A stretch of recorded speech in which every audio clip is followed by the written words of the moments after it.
CM Bhupendrabhai પટેલે સુરતમાં market યાર્ડનું લોકાર્પણ કર્યું। સુરતમાં એપીએમસીના એલિવેટેડ માર્કેટ યાર્ડનું લોકાર્પણ। રાજ્યકક્ષાના મંત્રી નરેશ પટેલ ઉપસ્થિત રહ્યા। 200 કરોડના ખર્ચે નિર્માણ થયું છે માર્કેટ યાર્ડ।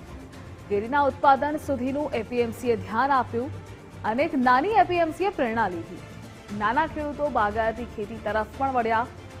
દક્ષિણ ગુજરાતમાં મોટાભાગે શેરડી પકવનારા ખેડૂતો છે। પોષણક્ષમ ભાવ ક્યાં મળે તેની ખેડૂતોને ચિંતા હોય છે।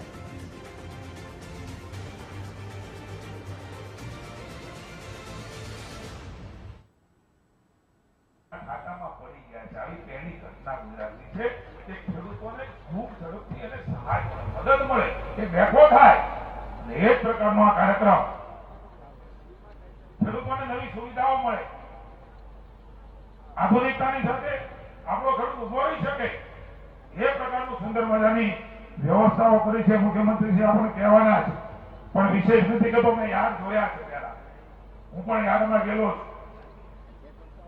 એ શહેરનું ઠેકાણું ન હોય, એ વરસાદ આવે, કમોસમી આવે, એ કઈ અન્ય પરિસ્થિતિ હોય ત્યારે એ ક્યાં માંગ રાખવો અને એ સમસ્યા આ ગુજરાતના યાર્ડની ભારતીય જનતા પાર્ટીની સરકારમાં ખાસ કરીને નરેન્દ્રભાઈ આવ્યા એ પહેલાની સ્થિતિ અને આજની યાર્ડની અને સરકારની સ્થિતિ હું ખેડૂતો માટે આ વિચાર કરું છું કે ક્યાં હતા, કેવી સ્થિતિઓમાં હતા, એમાંથી ખેડૂતોને સગવડ મળે, સવલત મળે, એના માલના યોગ્ય વળતર મળે, એમએસપી પ્રાઇસ પણ નરેન્દ્રભાઈ આપ્યા છે। એક એવી જગ્યા એ સમગ્ર રાજ્યની અંદર રાજ્યની સરકાર પણ મને કહેતા આનંદ છે કે સાહેબ અનેકવિધ યોજનાઓમાં યાર્ડને એ મદદ કરી રહ્યા છે। ત્યારે નાના યાર્ડ થઈ મોટા થયા, મોટા થઈ વધારે સમૃદ્ધ બન્યા। આજે સૌથી વધારે કમાતું યાર્ડ આપણા સરદાર યાર્ડ સુરત છે। એ કમાણી સરકારની છે, યાર્ડની નથી, સૌની છે, ખેડૂતોની છે। એ કોઈ વ્યક્તિગત નથી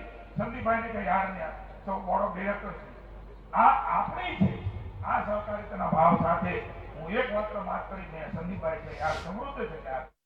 આ એપીએમસી પરથી અનેક નાની એપીએમસીઓ પણ પ્રેરણા લઈ છે।